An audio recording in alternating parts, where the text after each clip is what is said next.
Welcome to the Speakeasy podcast. Here we discuss issues important to you, topics that empower the community, and conversations that spark change. This is a safe space where we try to understand and learn from each other. Mahaba-habang Usapan. Speak true and speak free. It's time we speak easy.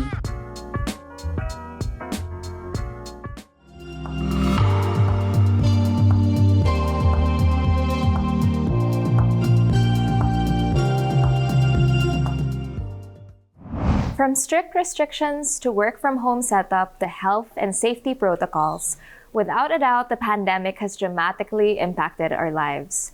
So as we ease into the new normal, restrictions have loosened up and the landscape of work has shifted from online to on-site. But how are we all coping?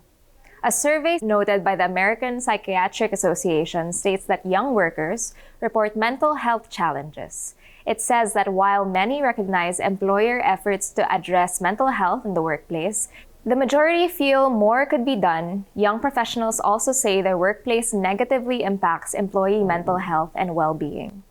In the Philippines, a 2023 study of mind health and well-being revealed that Filipino respondents aged between 18 and 24 admitted experiencing depression and anxiety. So let's discuss the major factors that affect young professionals' mindset at work and how to achieve a healthier working environment. I am Gabby Padilla, a theater and film actress, and I will be your moderator for today. Join us on the San Mig Lights Speakeasy podcast, Kaya Pa Ba? A Mahaba-habang Usapan on mental health in the workplace, brought to you by CNN Philippines in partnership with San Mig Light. Hello, everyone. Thank you for joining us. We are joined by our wonderful panel today. My name is Rainier Ladik. I'm a licensed clinical psychologist. I also advocate about mental health in my Facebook page, The One Psychologist, and I'm also a professor at National University Clark. Hello, everyone. I'm Cam Jimenez. I'm from Penny Paris. We're a jewelry brand based in the Philippines. Hi, I'm Jello Fabian. I'm a senior graphic designer for A-Tech Industry. We are going to start. We'll talk about young professionals, being them and working with them. Who are they? Can you describe them to us as a profile? What is their general work ethic compared to the older generations? The young professionals, age range is from 20 to 34 years old. And the young pros, it consists of people belonging to the millennials and Gen Zs. Now, the new generation of workers, they are shaped by their own timeline. For an instance, the millennials are once known as the me generation. But despite of this, is that they want collaboration at work. They want more frequent and open communication with their bosses. They are much more dynamic in terms of their communication means, such as using technological applications other than the face-to-face conversations with their colleagues. And then, of course, we have the Gen Zs.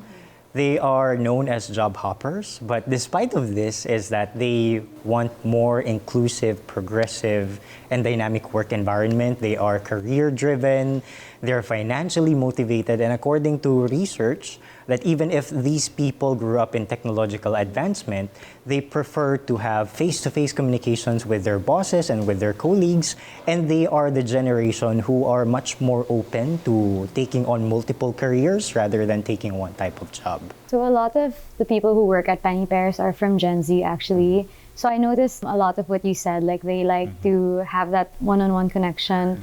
At the same time, they like to do lots of things. I think one thing I also like to see about Gen Z is that since they grew up with social media and since they grew up always being on screen, they're much more comfortable also with technology. They like to reply to things right away. They're very fast-paced compared to, I'd say, millennials who, we're used to the email culture. We wait maybe a few hours. You're not expected to reply right away. So I also like how Gen Z works very fast, especially in this fast-paced environment. Yeah, I can definitely echo as a Gen Z myself. Yes, the only Gen Z in the room. The only Gen Z in the room, I think.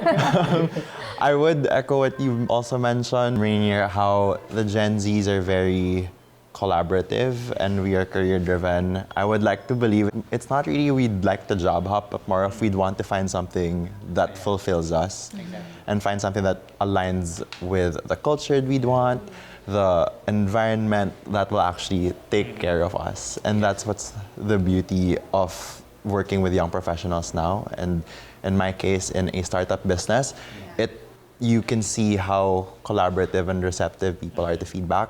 It's not the usual hierarchical management, but more if it's a linear thing where everyone has a role that contributes to the overall picture. And I think that's what matters to the Gen Zs, right? That idea of having a fulfilling role that shows their impact. It's great how the work culture has evolved now since generation, and hopefully it just becomes a better and better version of itself. The younger generation, a lot of them are quitting their 9-to-5 jobs to do freelance work or to start their own business. So what does that tell us about that generation of workers?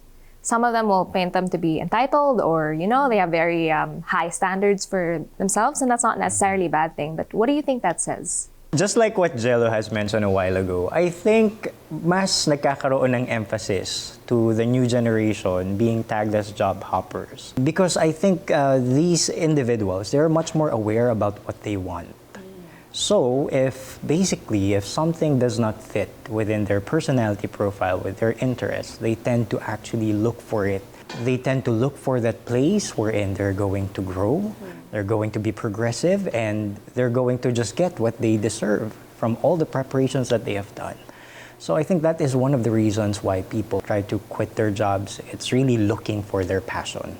Do you think that also affects the way they handle criticism or how they handle adversity? Similar to what Jella said about how Gen Z really likes to get feedback, and even when you mentioned earlier, they like that one-on-one. I think one nice thing about working in, let's say, a startup or as a business owner, working with a lot of young people, it's that you're able to have that communication that's a very open-ended communication. And I think that that's the best way for someone to find fulfillment in their role. One thing we like to do is really talk to the people on our company and try to see what they find fulfillment doing on a day-to-day basis. And we try to make sure that what they're doing is really their passion, or they find a lot of fulfillment and joy in what they do. So I feel like the criticism comes with that, because not everybody is perfect. So you're always going to have something to criticize or something to improve, something to say.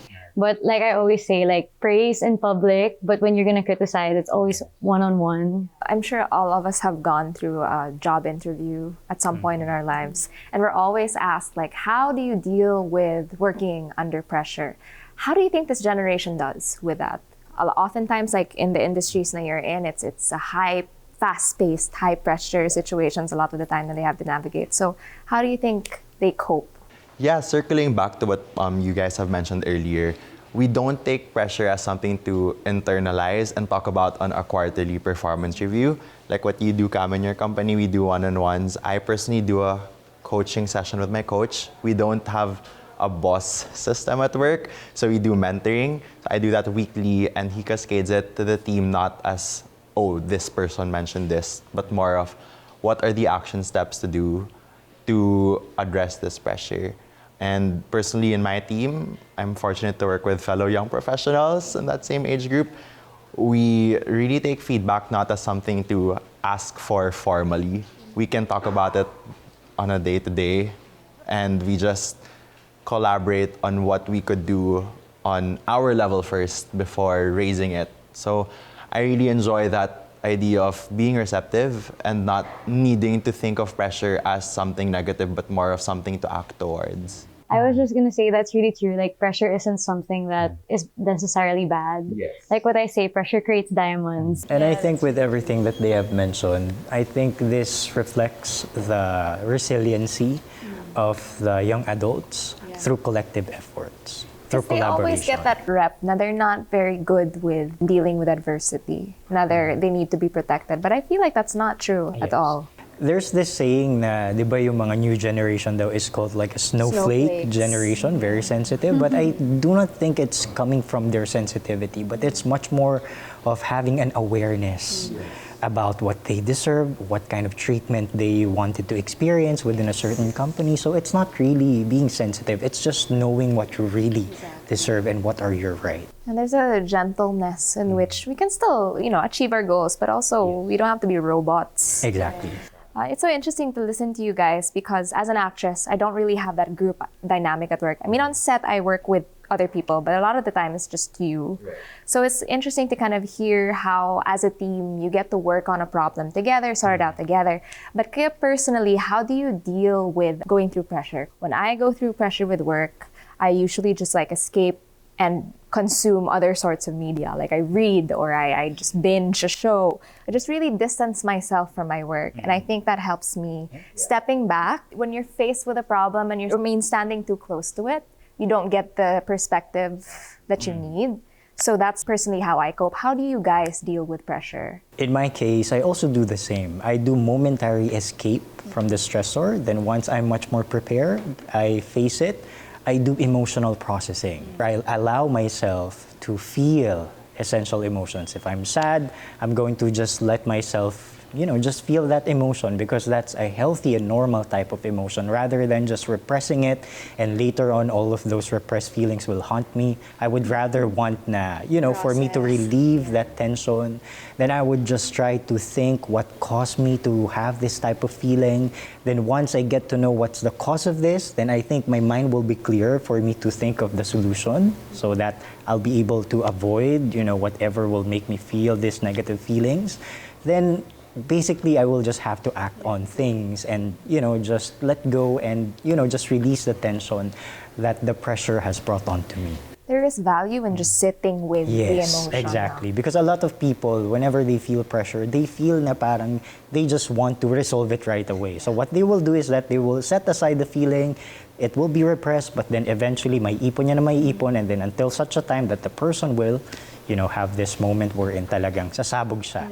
Even, in workplace, a lot of people displays, aggressiveness. It's because they are not dealing with their emotions very well. I think one thing that's important for me to remember when I'm dealing with pressure is that a lot of pressure is internalized. So a lot of it really comes from yourself. And when you think about it, there's no one person who's really pressuring you. For me, trying to step back, like what you said, and maybe like take some time to journal or like read a book or just like get out of my head and like get into something else. And it's not the end of the world. Exactly. Like our job, we're not like, no one is gonna die if like you don't finish like your job. So we also share that with our team. Like, don't pressure yourself too much. Like if there's something that you feel stressed about, like always be okay to ask for help. Like you can ask someone on the team to help you out. You can ask for advice from like me or someone who's had experience, and that I think also takes a bit of pressure off of people because they know that it's not entirely like their responsibility or their fault. Like everybody, we're a team, like we work together. And I can imagine hearing that from your boss, like people who work under you. I'm sure when they hear it from you, there's some comfort in knowing that you're heard and that you're given that space to just feel that whatever you're going through is valid. I super agree with what you mentioned. We're not here to save the world. I really enjoy the idea of just sitting with your feelings, because your feelings are valid. I have like a personal telegram to myself where I will voice memo and try to process things sometimes before talking about it with other people, because like what you've mentioned, you don't want to be rash about what you think about. So it's nice to just sit in with it first as someone who is talkative. Just share what you're going to say to yourself, listen to it, try to think of it about from time to time. I like using the gym time as my thing. Sometimes on the treadmill, I'm not listening to music. I'll listen to my thoughts. Let the intrusive thoughts win for a moment and try to just make a way to stitch things together eventually. Again, ayaw mong sumabog. You don't want it to make you create decisions that are emotionally charged. So I guess that's how I'll deal with it. And eventually I can talk about it with people more self-aware than ever, instead of trying to get something out of them, because I don't want them to think that they're also responsible for those feelings. That's a really nice self-regulation act. It's a nice hack. Matry nga. Hot tip. Pro tip. So the world of internet and that's a reality that we live in every day. And content creation is also a thriving industry, but it also makes one so vulnerable to cyberbullying or cancel culture or whatever it is that comes with being part of the internet ecosystem. I also do work online, like making content. And there's really that sense of vulnerability when you're posting and sharing with such a huge audience. I know it's not really a part of your jobs. I mean, with Penny Pairs, of course, you have a presence online, but like, how do you safeguard yourself. Now you don't get so carried away because it's so easy to get sucked in. Well, of course, first and foremost, I think what's important in here is before we post something, we have to make sure that we have thought of it not just twice, not just thrice. We have to review the content of it so that we will be able to predict and to anticipate what will be the responses of people. Kasi may mga tao kasi na kung may maramdaman lang sila, popost na kagad nila without even thinking about the consequences of it. Mahirap kasi na i-break yung cancel culture, being bashed by a lot of people, most especially no, in the online, you can just go anonymous and you can say everything no, towards a person. That's why rampant no, yung cyberbullying. So I think ang mas maganda dito is to become proactive rather than reactive. Proactive meaning to say, we anticipate what is the best outcome that we wanted to experience. If may gusto tayong i-post, let's try to re-evaluate it. Like, let's not be driven by our emotions. Like the factor na kapag may nalungkot tayo or nagalit tayo, is ipopost kagad natin, let's reflect on it. And then eventually, if tingin natin is hindi naman siya makaka-benefit no, to us, or also it will not give learnings no, to others, then probably we can consider to scrap it out.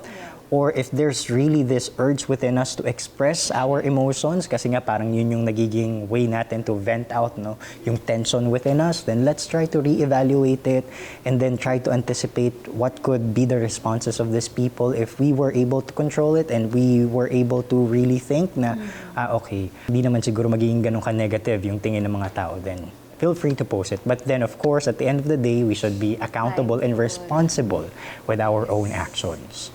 How about you, Camila, as a business owner? Is that something that you grapple with also? Yeah, well, thankfully, we've never had any like incidents of like cyberbullying or cancel culture within our company. But I guess one thing is also being very accepting of criticism. I mean, as a brand, like you'll not be able to please everybody. So we are accountable to our customers and we're accountable to like the people who purchase our products. So for me, I think taking in that criticism and not being so offended by it or easily like defensive, like, no, we're not like that.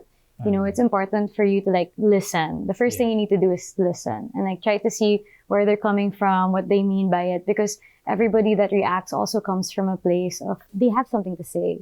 And, you know, you should listen to them because it's still important. I mean, at least for us, with their customers. So we try to listen to their feedback and apply it in the future. I think that also applies to internally in the company. Like you have to listen to what your employees say, what they want, or how you think they can improve. Because as a young company, we're always trying to improve. We're always trying to be better. I super agree with what you said. Never fight fire with fire. Don't think that just combating is as simple as saying whatever you want to say. I like what you've mentioned about treating criticism as something to improve your business. And I can definitely echo that. I don't work on the social media side of my startup, but I see how they value it as an opportunity to actually take what people are trying to say and action towards it. They don't think of it as an attack, but more of an opportunity. And I think it relates again with what you mentioned with pressure. Pressure shouldn't be something that's negative. So same thing here. If they're cyberbullying, if they're canceling, I think it's an opportunity for you also to take a step back and to think, why are they saying such a thing? And how can we correct these things in a more empowering and empathetic tone? At the end of the day, it's always empathy. That's like the root of all of this, right? Yeah. It's always like a chance to grow and to self-reflect as well. No? A lot of the work that I do is posting online. I guess you'll have to learn to detach yourself and not to take things too personally. And whether that's, you know, not looking at how much interaction you get. A lot of the time you get so caught up in that world and that metric and you kind of see yourself as a commodity. But it's important to have a life outside of that realm, real life, and to have like real life interactions, to kind of touch grass, physical grass, and to ground yourself and to remind yourself that there's a life outside the internet. And although the internet is a very real world, especially now, I think it's really important for your mental health to really just remind yourself that there is a bigger, much real world out there. Disconnect talaga and really touch grass, guys. It really does wonders. An example of a toxic work environment include superiors scolding an employee in front of others, embarrassing them. Like you were saying, it's important for you as a leader to, if you have criticism, to do it privately for them to feel safe. So as a leader, how should you point out or correct a young worker's mistake? I mean, aside from the things that you mentioned before. For me, I think there's this thing, it's called radical candor. So it's a book I read recently also. I think it's like trying to think about it from an empathetic point of view. Because if you don't tell them what's wrong, it's also kind of damaging. Like, you want to tell them what's wrong, but you want to do it in a way that you're helping them. So, you know, when you're being passive aggressive or like, oh, I don't know if it's nice, like, I don't think that's very helpful. It's not wrong to tell them when something's wrong. It's even better for them because they can improve. So it's trying to stay in that radically candor space where you're telling them what's wrong and you're telling them how you can solve that problem, not just saying like, oh, this thing is not nice. Like, let's say social media or graphic design, like, oh, I don't like your graphic design. And that's it. Like, you shouldn't stay there. You should say, I think you can improve it by doing this, or maybe we can try something like this. So when you're giving criticism, you always offer a solution. And that's one thing I try to share with my team also who manage people below them. Like, when you're giving criticism or you're giving comments, you should try to come to them with a solution or with your suggestion of what they can do to like improve it. Actually, that's a very valuable type of approach when we correct a certain mistake. Instead of emphasizing that you are wrong, tell them how they can do it correctly. In this sense, is that mas na minimize yung mistake na isang tao. Kasi kapag na-emphasize natin na mali yung pagkakagawa mo, hindi dapat ganito, it affects the self-esteem of the individual, wherein bumababa yung kanilang self-esteem nila basically. But when we teach them how to do it correctly, then we make them discover what else they can like develop within themselves. So I think I really do agree with that kind of approach. It's kinder, and then at the same time, it promotes growth within the individual. And they feel supported. Yes. And you should try to always tell them, like, it's not them that's the problem. Like, it's whatever the project or whatever it is you're working on. Like, you don't say, like, I think that this is stupid. Like, you say, like, I think that, you know, you can do it in a different way. And it's also how you communicate. Try to be sensitive and talk to them as, like, with respect, always. Yeah, circling it all, it's also about putting context to things, like what you've mentioned. You don't just say, this design is ugly. It's, you circle it to why the design looks lacking. For example, we like to use the feedback method of sandwiching things. You start out with the positives, and then you talk about why it needs a bit more improvement, and how, like what you've mentioned, how to action it. Always start with what's right. What's the good thing about what they've done? And you're not putting it down, but more of how can we level it up? You know, it's that change of tone, like what you've mentioned, shifting the perspective from going down and putting back up, but more of this is where it is, so let's put it even there. So it's always about sandwiching it, not talking too much of the ugly, and focusing on that concrete step. I really like this culture that you guys have practiced in your workplaces where, because I know in very old school generations, it's like, I will give you this data. It's up to you to process it. It's not my problem how you deal with it. But it's not really now we're bubble wrapping our employees because we don't think they can take it. It's really just, it's a kinder way. You know, at the end of the day, all of you are on the same team. You want to be the gentlest, kindest version of yourself for each other. And I think, what's there to lose if you go about the more gentle or kinder way, diba? The world's already so harsh. So let's not make it even harsher for ourselves. This is our 9 to 5s, you know. Let's make sure that that's a safe space for everybody. This is what I like about the awareness of the new generation of workers. Yung mga behaviors before that were acceptable, kapag ma-evaluate mo siya at the present time, it's actually abusive. And now we're changing those. For the sake now, we can create this healthy environment for everyone to thrive. Sana we evolve into even better versions in the next 10 years, diba? In line with that same questioning, how do you lead your team, your subordinates, without overwhelming them? I mean, all of us at the end of the day, we all have goals and we need to be productive. But how do you do that in a way that it's not too much? It's not bombarding them or overloading them. I like to share with them also what's on my plate, which I don't think is very common in corporate, because like if they know that these are the things I'm also dealing with, these are my projects, these are my goals, it helps them also see that, oh, I'm not alone. We're all working on it together. It's just that they're doing another aspect of it, or our timelines might not be really aligned. But I think it helps them be less overwhelmed when they know that we're all in the same boat. Like we're all working on something and we're all trying to improve the brand. Right now, I like the term that my friend used back in college. She called it communal suffering. It relates to what Cam mentioned, how when you see people in your same boat, you feel more empowered and you realize we're human at the end of the day, and we're not, like what you said, we're not here to save the world and we're not here to push things out at the end of the day all the time, right? So we really value that idea of making sure we understand what each person is going through. And that's I don't know, for me, that's a good strategy of what you're doing, because it's so not common to know what the uppers are doing or what your bosses are doing. For them to be human to you, it gives you that confidence and security that I'm a human, that I can share my personal thoughts with you as well. So that really helps delegate tasks, and that helps you approach things better because, again, they know what you're going through. Siguro with the responses that we were able to hear, is we can derive a certain theme in here, that leading by example and the sense of shared experience is something that could, make us to be much more humane as we lead other people. Now that we're coming from a pandemic, a lot of us have transitioned to a work from home, or some of us have completely stayed in a work from home setup. But I also feel like that has blurred the lines and the boundaries that we have. Some employees think of work even when they're on leave. Some of them work on weekends when they should be resting. They're on meetings when they're with their families. Alam mo yon. So what do you think is the best way to manage this? How do you create that work-life balance? The work-life balance can be achieved by these three things. First is to fix anything that is needed to be changed in the current system. Then once na na-recognize na yan, then try to integrate like new policies and programs.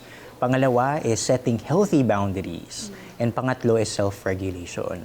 Now, I think it's about time that we have to change our thinking that has been perpetuated by the hustle culture. Na the harder we work, the more productive we are. No, this is not relevantly true. Actually, yung thinking that has been perpetuated by the hustle culture, it can actually be harmful for our sense of self-esteem and sense of self-worth. Wherein yung isang empleyado, probably, pwede nyo isipin na, importante lang ako kapag ako ay may natatapos na mga trabaho sa aking opisina. Then I think it's also about time that yung mga companies, kasi ang work-life balance, effort to ng corporate company and ng mga employees to make it possible. It's about time that corporate companies have to be, respectful of that professional boundary nila sa kanilang mga empleyado.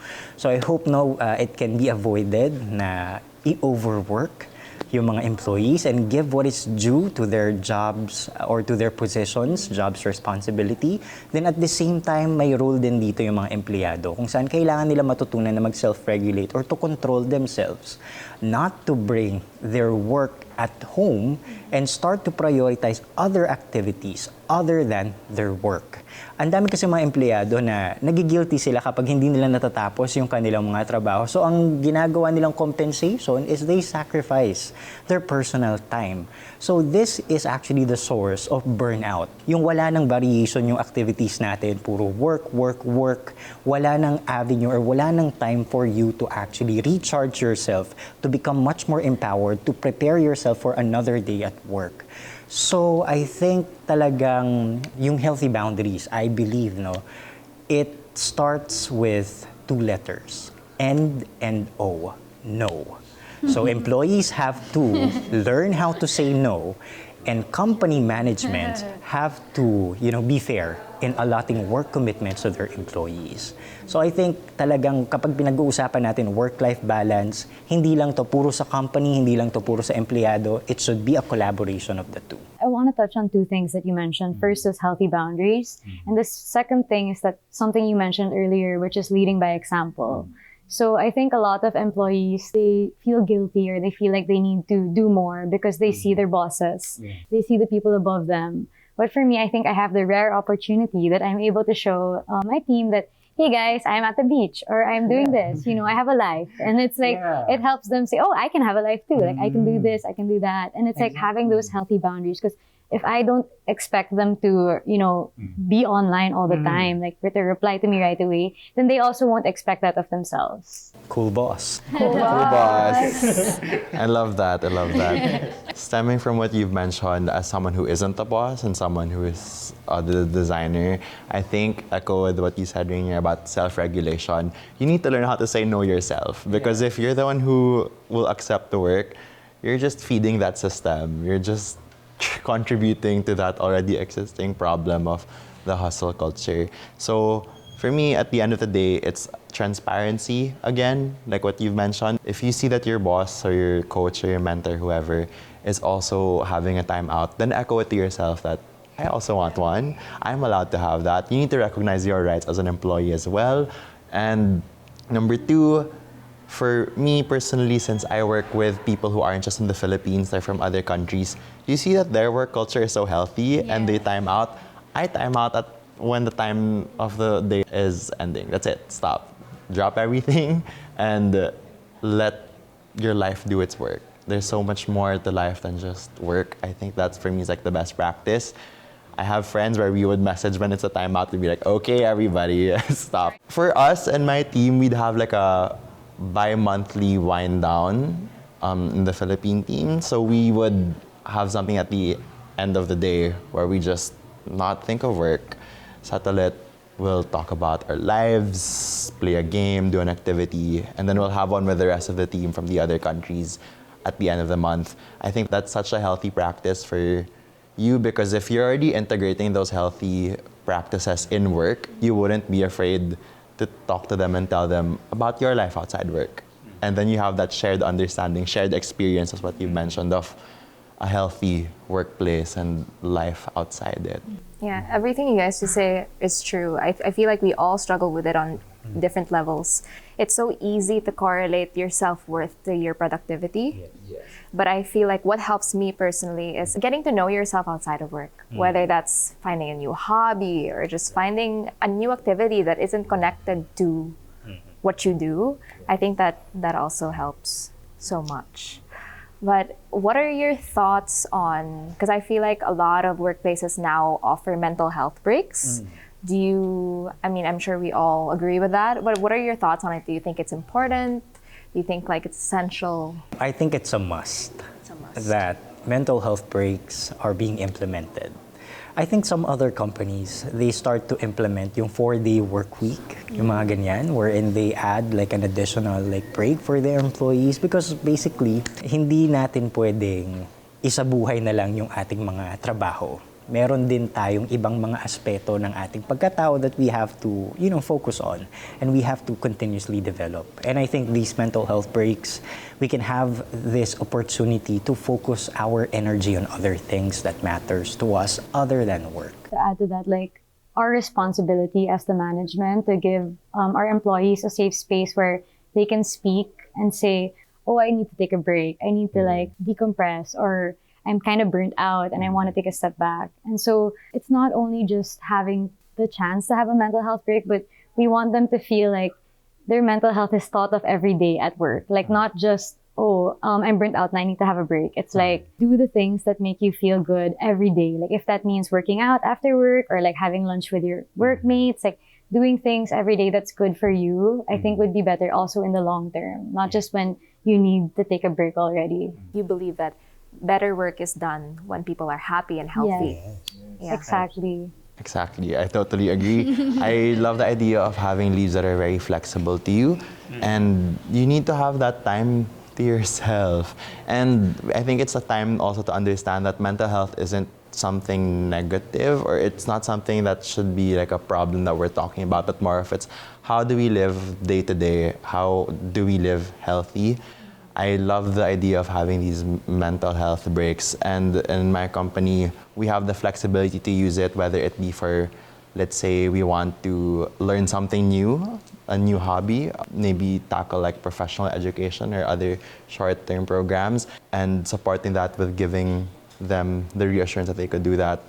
It's so helpful, and I really like what Cam said, because I like how our companies have so many similarities. There's so many things in common. It's nice to finally put mental health in the forefront and recognize it's not something that should be addressed, but more of how can we integrate it every day. It's not just like a problem to address, but it's actually a good thing that should be practiced. It goes beyond just being performative, diba? It really is ingrained in the culture and you can really see it. So I know we hear about like turnover rates and attrition rates, and that reflects on the image of the company. I mean, being a business owner, I mean, working for a company as well, how would you motivate employees to make sure na they aren't leaving? So one thing we like to do, which I think I mentioned a bit earlier, was we like to share every start of the year and every mid-year what our goals are as a company. So this is very transparent, I think, with our employees. Like, we expect that in the coming year, this is what's going to happen for us as a brand. And, you know, they want to be part of that because they see that we are so passionate about what we do. Like what I said, like leading by example also. I think it inspires them a lot when we share that these are our goals. Sustainability is our goal. So that's what we're going to focus on. Having people have more access to our brand is also our goal. So this is what we're going to do. And having them see that from the perspective of someone who's trying to grow the business, I think it's also, like what you said, kind of unusual. So I think it helps motivate them because I think majority of my team is still the same from when we started. Yeah. Cool boss of the year talaga siya, no? How about you, Jello?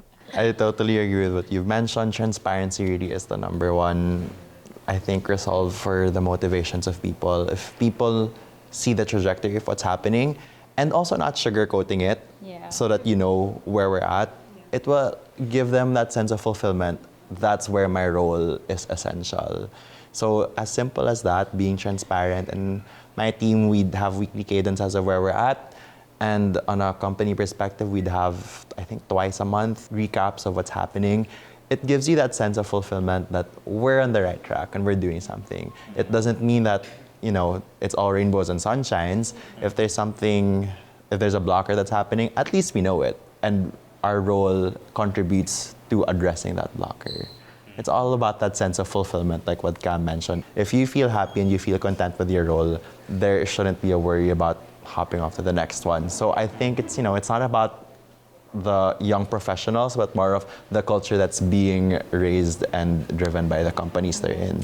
On our weekly one-on-ones, like I said, the first thing that we ask is, how are you? So before we go into like the business or the work or the to-do list for the week, we always ask our employees like, how are you actually doing? And like, how has this week been? Like, what did you do over the weekend? Yeah. And it's not just performative. Yeah, it's not just performative. Like, you have to genuinely like care about them or like become friends. Like, you know, not necessarily like best friends, but at least just be interested in their lives. Yeah. But let's flip it. Let's be on the other side of the conversation. Professionals naman is, when do you know when it's time to walk away from a job? When do you know when it's not serving you? When do you know when it's not healthy anymore? Well, basically your body and your mind will tell you that. Okay? Siguro, there's something that I wanted to emphasize before I dig deeper to this question. A lot of employees, they experience, of course, yung mga various na mental health issues. And I think everything starts with a single stress experience. And both employers and employees are actually at risk. Now, the problem begins to grow bigger when this single stress experience becomes a chronic stress experience to the point na hindi na ma-manage ng isang tao yung kanyang nararamdaman or yung mga negativities na kanyang nararanasan. Now, the person can actually experience this, what we call as burnout, which is a type of syndrome by which a person reaches yung total exhaustion niya, physically, mentally, and emotionally. And then there's this what we call as the nervous breakdown or the mental breakdown, wherein this is much more severe, and yung reason dito why people experience this is because of chronic burnout. Now, we should take note that burnout and nervous breakdown, hindi kagad sila psychological disorders. Certain individual consistently, experiences chronic stress and exposed sa toxic environment at work, such as experiencing injustices, discrimination, workplace bullying, being overworked, then I think basically your emotions will tell you that you're not happy anymore. Your body will always feel tired, and I think those are indications that there's something that has to be changed, no? And if that change cannot be achieved by that certain company, then change your company, basically. Young professionals really know what they want. So, for example, working in a startup might not be the best for you because you feel like you want to work somewhere a bit more corporate. So I think it's also finding that fit. So sometimes you just have to accept that this chapter is going to be closed and I should move on to the next. So it's also okay. Like, it's okay to realize it. It's okay to learn that it's not where you want to be, and like it's valid. It's valid for people to want to move on to the next thing for them. Because we have this notion where you have to stick it out. You have to stay at least this long because it doesn't look good when you're jumping But at the end of the day, your health is all you have. And if you're not well, then... I also think it's about the growth. If you feel like you're stagnant in your position and it's been a couple of years or whatever, how many months you've been in, if you feel like this is the maximum capacity of it, then maybe that's the time. Right now, I'm just in my first job, but I'm really enjoying it. But I feel like if there will come a time when you feel like you've done enough and you've done the impact in that company, then that could be it. Other than that, it could also be that sense of maybe this isn't you anymore. You know, that feeling. If you feel like you're being imposed into a specific culture that isn't reflective of your values, your moral compass, and your personality, then that could also be an indicator of time's up. It doesn't mean that you had a bad run in your company, right? It just means that you're evolving as a person, like what you said, and you're realizing there's a better opportunity out there that will anchor to your career path. Yeah, and you just evolve. I mean, people evolve, and sometimes it's just time to move on. There's nothing wrong in that. Due to these factors, it's crucial that we create a healthy workplace. For me, personally, a healthy workplace is one where I feel safe, respected, valued, not just for the work that I can do, but also just as a person. I think it's important to be seen not as a commodity nga, a robot in a workplace, but just as a person who has something to bring to the table. What about you guys? How do you know na, okay, this is my tribe, this is the environment that I will grow in? To create a healthy workspace, I think it's about time that companies have to invest in the mental health programs of their employees. It is also about time that they should integrate the services of licensed psychologists and researchers in creating these mental health programs, such as yung psychoeducation, seminars, webinars, creating activities, and also yung professional counseling and psychotherapy. Now, when we say mental health programs, it should be systematic, structured, and evidence-based. And hindi lang din enough na merong mental health program yung isang company na mga activities just because it is a trend. Kasi napapansin ko sa mga companies nowadays, uso yung Zumba, sige pag-Zumbahin natin yung mga employees. Uso yung team building, sige pag-team buildingin natin yung mga employees natin. Actually, when we say na systematic, structured, and evidence-based dapat yung mga mental health programs sa mga companies, it should be derived, no? Dapat mayroon siyang resulta. Kung saan, it can begin with a survey. Like, get to know what are the pressing needs or psychological needs of your employees. And then through that, kapag may mga result na yung kanilang survey, then they can consult with the licensed psychologist, wherein the licensed psychologist can actually coach yung mga leaders on how they can approach, how they can deal with employees na mayroong mga mental health issues. At the same time, the licensed psychologist can also help out in creating yung mga evidence-based na mental health programs based on researches, yung mga talagang nagpo-produce ng mga positive outcomes. Kasi yun naman yung goal kung bakit tayo nagko-conduct ng mental health program. Hindi lang siya yung momentary. Dapat siya something that is beneficial in the long run. and talagang dapat nagpuproduce siya ng positive result. And then at the same time, the psychologist can also be a consultant in such a way na kung may mga special cases yung mga employees nila, the psychologist will be able to do counseling and psychotherapy. And so through this, mas magiging objective yung mental health programs ng mga companies that will make their environment safer and healthier for them. Right now, when we're listening to Prof. Rainier, it feels so aspirational pa lang, di ba? But hopefully we get to a place where there has to be a systemic change. Exactly. Like for our industry, I think during the pandemic, we really realized that we had to push for legislation to improve our workplace. If there's a communal suffering, there's also like communal compassion and communal responsibility for everyone on set. So whether that's making sure that everyone gets enough rest, everyone is on set on these set hours, everyone gets paid on time, everyone's contracts are understood by them, it's really important that we look out for each other. I think that's what makes a workplace best. If I were to ask you guys, do you think it would be okay to disclose your mental health struggles at work if you have a diagnosis? Or do you think that it brings about just an opportunity to be harassed or bullied? Well, I think for us, it's okay to say it, but I think on a one-on-one kind of like safe space, because I think people will assume other things like when you say it out loud, like in public. So you can share it one-on-one, maybe with your mentor, like what you mentioned, so that they understand where you're coming from, like what's on your plate, and also how to best help you or how to best structure your work. Yes. So for me, I think it would be okay to share your mental health issues, especially if you feel that it's a safe space for you. I agree with Cam. As long as you are in that safe space and you feel like you're in a comfortable position to say it, then say it. Yes, it could open bullying at work, but if you feel like your team and the people you're with are open to listening to you, then why not? Because at the end of the day, you want to perform at the best that you can, and at the same time recognize what your capacities.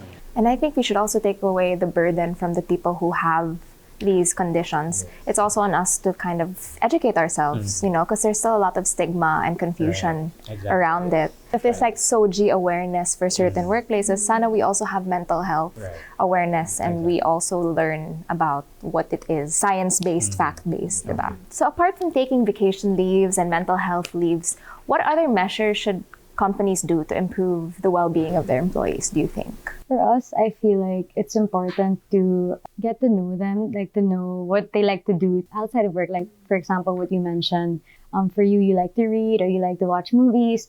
It's also important, I think, for companies to understand that their employees have lives outside of work. So getting to know that too, like, I think someone from my team, she really enjoys rock climbing or like bouldering. So we try to encourage her to do that. Like on the weekends, like if we have a big project, like for example, we'll be opening a new store.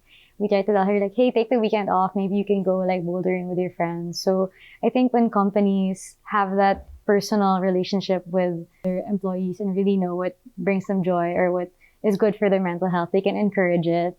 Or like what you mentioned, they can do classes outside of work that you feel the company supports. I love what you've mentioned. In my company, we have interest groups. Think like back in school before, right? We would have that's nice. orgs or clubs. You would have things where if you're inclined to, let's say, TV and film, then there is a group for that, and we actually have activities that are anchored to it. And it's not run by the company, it's run by the employees in it. So you're given that platform to make your interest known by other people and have that shared experience. So it's a nice thing. I think companies should have that.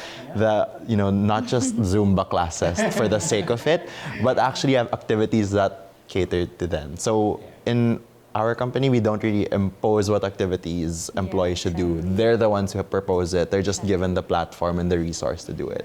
And a lot of the times, your socializing is done at work na, diba? Sometimes you don't have time to really go out. Ideally, you would, but a lot of the times, it's who you spend most of your time with are people you work with. So that's so nice. I think it's really about time na yung work-life balance is, no longer na idea na naririnig lang natin.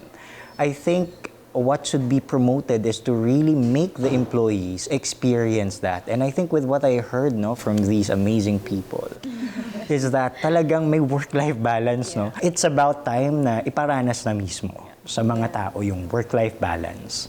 And so, through that, talagang mas makikita natin kung ano yung magiging effect nito, no, sa work quality ng mga empleyado, or if ever they're going to be happier, they're going to be much more productive. I think kailangan na nating ilabas yan, no? And talagang to make everyone see that, guys, this is work-life balance because we're doing this, we have this for you, we think about you, we treat you like a human, not just an object. I think they need to be reminded that they're entitled to it. A lot of these people, because I think that it's a luxury, or that it's excessive, or that it's just like a first world kind of thing to enjoy. But we're all entitled to that. I was just gonna say, like, with work-life balance, we also try to say on our team that it's not just work-life balance, but it's like work is a part of your life. So you should live your life, but work is also part. But, you know, like, Don't separate work from life. yeah, it's like, you know, life is meant to be lived. Live your best life. Thank you so much, guys. It was such a wonderful discussion. But before I let you go, can I get your parting message, shots on this topic?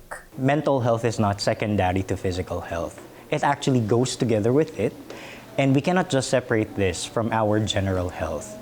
I think it's about time that companies should not just be the source of our income, but also the source of our psychological development.